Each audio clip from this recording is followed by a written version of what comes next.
أرسنال يتعادل مع ويست هام، وتشافي يسقط أمام ختافي، وإنتر ميلان أيضا يتعثر، وإيسي ميلان كذلك الأمر، ونابولي أيضا مستمر بسلسلة التعثر من بعد الهزيمة أمام إيسي ميلان ب4-0. الفريق في مرحلة هبوط حاد بالمستوى. شو اللي صار مع هاي الأفرقة؟ شو اللي صار مع الجولة هاي، جولة سقوط الكبار؟ أرسنال يمكن يخسر الدوري بأي لحظة، الفارق صار فقط 4 نقاط، ولسه مانشستر سيتي له مباراة مؤجلة. كل هاي الامور في هاي الحلقه، تابع حتى النهايه. طبعا اذا اول مره بتشوفني اشترك بالقناه، فعل جرس تنبيهات الفيديو، شاركه مع الاصدقاء، ايضا رايك بالتعليقات مهم جدا. طبعا ما تنسى اللايك والشير كدعم منك للقناه. بدايه خلونا نحكي عن مباراه ارسنال وويست هام. ارسنال مستمر بالاداء السلبي من الاسبوع الماضي، مباراه ليفربول نفس السيناريو، مباراه ليفربول اتكرر اليوم، هو كوبي بيست. ارتيتا زي ما قرأ ليفربول قرأ ويست هام، بتقدم بهدفين بعدين برجع بتعادل وبصير يلاخم ويدور ومش عارف شو الحلول وبفقد الحلول. الغريب في الموضوع انه ارسنال تحت الضغط بفقد، يعني بصير بنهار، الفريق بنهار بشكل غير طبيعي. الفريق مقبل على ايام سوداء صراحه. عندك مواجهه بملعب الاتحاد امام البعبع مانشستر سيتي اللي انتصر امبارح على ليستر 3-1. بالمناسبه فوز السيتي كان فوز مبهر جدا. هالاند حطم رقم محمد صلاح كاكثر تسجيل الاهداف في موسم واحد ب 32 هدف. هالاند مش ناوي على خير السنه هي، ناوي يحطم كل الارقام. ولكن فريق زي مانشستر سيتي فريق القاب للامانه، سواء بدوري ابطال اوروبا، بالدوري. حكيت باكثر من فيديو قبل هيك انه الحلو في جوارديولا وبمجموعه جوارديولا ككل انه الفريق مش بس فريق مباراه ومباراتين وطفره زي باريس سان جيرمان، مع احترامنا لباريس ولجمهور باريس، ولكن مانشستر سيتي فريق بتحسه فريق القاب، فريق عارف شو بده من كل مباراه. ارسنال نفس الاغلاط، اليوم مع ويست هام تقدم بهدف، تقدم بالثاني، بعد هيك الفريق انهار بطريقه غير طبيعيه. لما صار الفريق 2-2 ارتيتا اليوم عليه لوم كبير وعليه علامات استفهام. طبعا تراجع اداء اللاعبين، تراجع اشي مخيف جدا. الموضوع مش بدني بقدر ما هو موضوع ذهني. يعني عندك لاعب زي توماس بارتي كان بالاسابيع الاخيره من الافضل في ارسنال، اليوم شو بيعمل بارتي؟ بخبز على ارضيه الميدان، مش عارف شو ادواره، مش عارف شو الوظائف المطلوبه منه. اغلب اللاعبين، ساكا اليوم اهدر ركله جزاء، ولكن الموضوع مش بركله الجزاء، الموضوع بفاعليه ارسنال، بخلق الفرص لارسنال. اليوم ما شفنا ارسنال بعد ما تعادل، اليوم كل الضغط كان لويست هام. زي ما حكيت الفريق تحت الضغط بنهار بشكل غريب جدا. نفس السيناريو تكرر امام ليفربول، مع انه انت لو خرجت من معركه ليفربول وويست هام انت فايز، كان يعني موضوعك سهل جدا. لو خسرت بملعب الاتحاد امام السيتي وهو شيء متوقع، كان لسه في عندك نقاط انك ممكن تحصل لقب الدوري. ولكن الان انا اشك صار ارسنال في مرحله الخطر. بداية الموسم كان الكل متفق انه ارسنال حاليا داخل البطولة عشان مركز مؤهل لدوري ابطال اوروبا.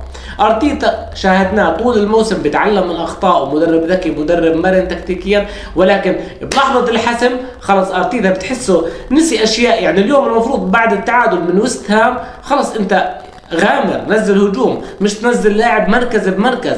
حتى لو الدكة عندك فريق فقيرة نسبيا، ولكن عندك لاعبين قادرين يغيروا اجواء المباراة. ارتيتا اليوم للاسف ما عمل زي هيك. اصلا التحضير لمباراة ليفربول لمباراة ويست هام اشك انه نفس التحضير. يعني يمكن ارتيتا حضر لمباراة واحدة فقط من المباراتين.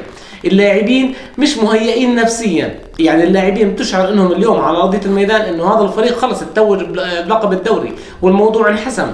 مش عارف شو اللي زرع الفكره بنفوس اللاعبين، بمخاخ اللاعبين، بعقول اللاعبين. اليوم اللاعبين ما قدموا الاداء المطلوب، اللوم على اللاعبين والمدرب بدرجه اكبر. لانه حكيت ارتيتا مش انه انت والله مدرب طفره، لا انت مدرب صرت مدرب شبه خبير. عندك افكار، عندك لاعبين، عندك خطط تكتيكيه. شفناك باكثر من مباراه قدمت مستوى رائع جدا. الشيء اللي بيصير مع ارسنال غريب جدا وغير مبرر.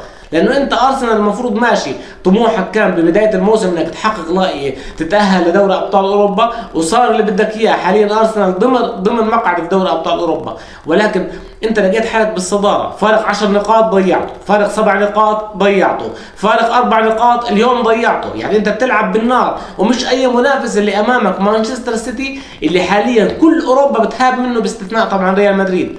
مانشستر سيتي شفناه كيف امام بايرن ميونخ الالماني اكل الاخضر واليابس. امبارح امام ليستر سيتي تشعر انه الفريق قادر يسجل 10 اهداف، ولكن الفريق ريح شوي بعد ال3 اهداف، اكتفى بذلك واستقبل هدف ومشى الامور، لانه عندهم مباريات، عنده ميونخ، عنده الاسبوع، يعني عنده لسه مباريات، لسه الموسم بالنسبه له طويل. الحلو في جوارديولا انه نفسه طويل بالدوري، ايضا في دوري ابطال اوروبا حكيت انه جوارديولا واللاعبين عاقدين العزم انه يحققوا البطوله هذا الموسم، لانه هذا الموسم فرصتهم كبيره جدا، خاصه انه جوارديولا اطاح بالعملاق البافاري. مع احترامنا لريال مدريد وما يفعله ريال مدريد يفعل العجب في دوري ابطال اوروبا، ولكن انا شايف هذا الموسم، هاي السنه هي فرصه مانشستر سيتي الحقيقيه لانتزاع لقب دوري ابطال اوروبا. طب انت ارسنال عندك فرصه كبيره جدا، كانت السيتي مشغول بدوري ابطال اوروبا، وحكيت ايضا بفيديو سابق انه جوارديولا عنده استعداد يضحي بلقب الدوري مقابل انه يفوز بلقب دوري ابطال اوروبا. هذا الاشي المفروض يعطيك دافع انك خلص اليوم مع وست هام سجلت هدف، سجلت الثاني، استمر بالضغط، اخلق توازن، اعمل توازن بين الدفاع والهجوم، ما بصير تنهار تحت الضغط امام اي فريق. مع احترامنا لوست هام زي ما حكيت تكرر الموضوع امام ليفربول، ولكن في فرق بين ضغط ليفربول وضغط وست هام. اليوم يعاب يعني بشكل كبير جدا على ارتيتا اليوم ما قرر المباراه، ما حضر المباراه، اللاعبين ما كانوا لا جاهزين لا نفسيا ولا بدنيا ولا ذهنيا لهي المباراه. اتوقع انه مباراه الاتحاد راح تكون صعبه جدا على ارسنال، لو استطاع الخروج بالتعادل على اقل تقدير سيكون انجاز ويحسب لارتيتا، ويمكن يكون في امل للدوري، ولكن ان خسر ارسنال مباراه الاتحاد على الدوري السلام، رجعت نفس الشيء، نفس السيستم، الارسنال راح يكتفي بالتاهل لدوري ابطال اوروبا. الان ننتقل للحديث عن مباراه برشلونه ختافي. اليوم برشلونه كذلك الامر، اتعادل المباراه الماضيه وبتعادل بالمباراه هاي، ماشي في فرق مريح بالدوري، ولكن في مشكله كبيره جدا عند تشافي وعند اللاعبين. ليفاندوفسكي بالذات بتاثر للاعلام، بسمع للاعلام، بتاثر تحت الضغط. ليفا مش هو ليفا تاع بايرن ميونخ الالماني، قارن المباريات، قارن الاهداف، قارن كل شيء. ليفا بمنظومه برشلونه حاليا بتحس اللاعب احيانا في فتره من يعني بكل فتره من فترات المباراه بتحسه تايه، مش دائما مركز، مش مركز 90 دقيقه، يعني ممكن يركز شوط يضيع فرص اوكي، ولكن الشوط الثاني بيختلف كليا. الاصابات اوكي، ديمبلي مؤثر، بيدري مؤثر بشكل كبير جدا على خط وسط برشلونه، لانه بيدري هو مفتاح لعب برشلونه، وديونج كذلك الامر، ولكن الفريق صراحه العمق الهجومي عند الفريق سيء جدا، الفريق بيعاني هجوميا. ترى حتى بوجود ديمبلي وحتى بوجود بيدري وحتى بوجود ديونج الفريق بضيع شلال من الفرص. في سر كبير وراء اداء ليفاندوفسكي. ايضا تشافي هرنانديز انت لازم تكون يعني ماشي، انت عندك اصابات وعندك غيابات وعندك لاعبين وعندك كذا، ولكن انت بتواجه ختافي، مع احترامنا لختافي انت الفريق الاقوى، الفريق المهيمن، الفريق اللي صار عندك خبره واستمراريه، ومدحنا تشافي باكثر من مباراه وشفناه كيف فرض السيطره على الكلاسيكو باخر 3 كلاسيكو باستثناء الكلاسيكو الاخير اللي خسروا 4-0، ولكن انا اشك انه برشلونه انضرب معنويا بخساره الكلاسيكو. انا خايف واخشى على برشلونه تشافي انه يفرط بلقب الدوري، لانه الريال حاليا بمر بفورمه نسق تصاعد. الريال خلص سمعوا نشيد دوري الابطال امام تشيلسي، بهدلوا تشيلسي وانجن الفريق. امبارح قدم اداء رائع امام قادش، انتصر 2-0. فانت منافسك بضيق عليك الخناق، حتى لو الفارق كبير يبقى برشلونه يعني في مشكله عويصه في هجوم برشلونه. انت الفريق العمق الهجومي عندك مش موجود. ليفاندوفسكي الكل انتقده، الكل حكى انه امام الفرق الكبيره ما بيسجل، ولكن انت ببرشلونه ليفاندوفسكي حاليا حتى امام الفرق الصغيره، فمعناته في خلل موجود، خلل واضح جدا. بعدين شو مشكله رافينيا انه كل ما تبدله بزعل؟ طب رافينيا اداؤه سيء جدا، رافينيا مش بكل مره بكون بنفس الفورمه. ايضا جافي اليوم كان تايه على ارضيه الميدان اكثر من لاعب، يعني برشلونه ما قدم هالوجه انه يشفع له حتى يفوز. التعادل صراحة كان منصف، شفنا بأكثر من لقطة من لقطات اللقاء إنه ختافي هو الفريق الأفضل مع احترامنا لبرشلونة. حتى اليوم بعد المباراة جابوا لقطات وجابوا أخبار إنه إدارة البرشا بتفحص عشب الملعب. عشب مين يا عمي؟ أنت برشلونة، أنت بتواجه ختافي، أنت المفروض متصدر بفارق مريح، بتلعب بسلطنة، بتلعب بدون ضغوط. أنت ودعت كل البطولات تقريبا، ضل لك بس لقب الدوري، حافظوا على هذا اللقب. تشافي اعمل، ادرس، بلش درب اللاعبين، اعطي دروس للاعبين كيف عمق الهجوم يكون عندك قوي جدا. اذا انصاب لاعب او الاثنين تنهار المنظومه. مش هيك برشلونه، نعم الفريق بحاجه الى تعاقدات، ولكن الفريق يمكن يفقد ايضا لاعبين بالصيف. عشان الامور الماليه، فانت بدك تحضر حالك لاي سيناريو. المفروض تشافي هرنانديز انه برضه حكينا عنه نفس كلام ارتيتا، انه مدرب بيتعلم من اخطائه، مدرب مرن تكتيكيا، مدرب ما بيغلط الغلط مرتين، مدرب قادر انه يقود سفينه برشلونه لبر الامان، قادر انه يحقق لقب الدوري راح يفرق مع برشلونه كثير جدا. حكيت باكثر من فيديو سابق ايضا انه برشلونه في نهايه الموسم اذا ما حقق اي لقب مصيبه، كارثه على الفريق، كارثه ماليا ماديا معنويا نجوم كل شيء. انت السنه الجايه بدوري ابطال اوروبا راح تلعب بدوري ابطال اوروبا بنفس الاداء هذا؟ مستحيل. لازم يكون في عندك خطه، في عندك دروس تدرب اللاعبين، شوف لك مهاجم زي علم الناس، في حاله ليفاندوفسكي انه غايب جلسه على الدكه نزل لاعب ثاني، اعمل تنوع هجومي مش كله على الطرف وعرضيات وعلى الفاضي، الاعتماد على بالدي، بدك يكون عندك عمق هجومي. حتى يعني شفنا بيدري، افرض بيدري تكمل غياب الموسم الجاي نفس الشيء، يظل برشلونه فريق يتعادل ويخسر ويتعثر. برشلونه المفروض فريق بطل، فريق بينافس على بطوله، مش فريق بينافس على الهبوط، مش فريق بينافس على مراكز دوري ابطال اوروبا، فريق ماشي برتم نسخ تصاعدي وبعدين فجاه مره واحده دروب نزل. اللي بيصير مع برشلونه غريب جدا، والملام الاول والاخير تشافي واللاعبين.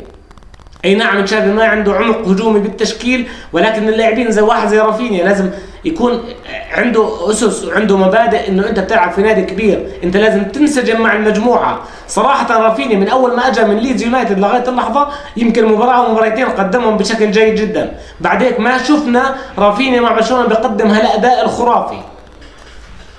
نيجي الان للحديث عن اي سي ميلان وانتر ميلان ونابولي، الثلاث افرقه بدوري ابطال اوروبا. فاز نابولي تعثر بالذهاب، اي سي ميلان وانتر ميلان فازوا بالذهاب، ولكن الافرقه الايطاليه بتعاني في الدوري الايطالي، يعني فعلا جوله سقوط الكبار. اي سي ميلان بقدم اداء سيء جدا بالدوري، انتر ميلان كذلك الامر، يعني انتر ميلان بيتعامل مع مباريات الدوري الايطالي زي كأنه الفريق حسم شيء، انت لسه ما حسمت ولا اي شيء، ولا حسمت مركز مؤهل لدوري ابطال اوروبا. قدمت اداء روعه امام بنفيكا، شو اللي بصير معك؟ هبوط حاد بالمستوى بالدوري الايطالي. اي سي ميلان كذلك الامر، انت فزت على نابولي اللي كان ملعب تقريبا كل اوروبا مرشحيته انه يفوز باللقب، فزت عليه 4-0 بالدوري، وفزت عليه بدوري ابطال اوروبا. ولكن شو اللي صار مع اي سي ميلان وانتر ميلان، فريقين من اعرق الفرق في العالم، يتعاملوا مع الدوري الايطالي بهاي سذاجه من المدربين، من سيميوني ومن بيولي. مع انه انا طول يعني من اول وانا بحكي عن اي سي ميلان وانا بشيد ببيولي وما بيقدموا بيولي، ولكن بيولي بالدوري بتحسوا المدرب ما بعرف يستغنى عن الدوري، يعني حاط عينه على دوري ابطال اوروبا، مع انه الموضوع صعب جدا، امامك بعبع ريال مدريد وامامك بعبع مانشستر سيتي، انت لسه ما حسمت شيء. فانك تخسر بدوري ابطال اوروبا الجوله الجاي وتضيع فرصه التاهل لدوري ابطال اوروبا الموسم القادم، يعني صراحه مصيبه. انتر ميلان نفس الشيء، بلوم على انتر ميلان اكثر من اي سي ميلان، لانه انتر ميلان لسه عنده زخم بالدكه، بعكس اي سي ميلان ما عنده هاللاعبين، ولكن الانتر عنده زخم بالدكه، عنده بدلاء، عنده دكه قويه، عنده اثنين من افضل رؤوس الحربه بالعالم، ولكن مش عارف شو اللي بصير معهم، لوتارو ولوكاكو. يعني المفروض بدهم الاثنين مدرب يكون على سويه عاليه. ايضا نابولي من اول الخساره من امام اي سي ميلان، الفريق مش بقدم اداء سيء جدا. ما تحكي له اوسيمين، اوسيمين لاعب مهم جدا في منظومه نابولي، ولكن منظومه نابولي مش اوسيمين، منظومه كامله. حتى كفاره ما بقدم هالاداء الرائع، صار باخر 3-4 مباريات كفاره بقدم اداء سيء جدا. ففي مشكله في اي سي ميلان وانتر ميلان ونابولي، لازم يعيدوا الحسابات، لسه ما حسمتم ولا اي شيء. طبعا ما بدنا نحكي عن يوفنتوس، لانه يوفنتوس بده حلقه لحاله، لانه يوفنتوس خلص لهون، يعني الموضوع مع يوفنتوس صار ممل جدا.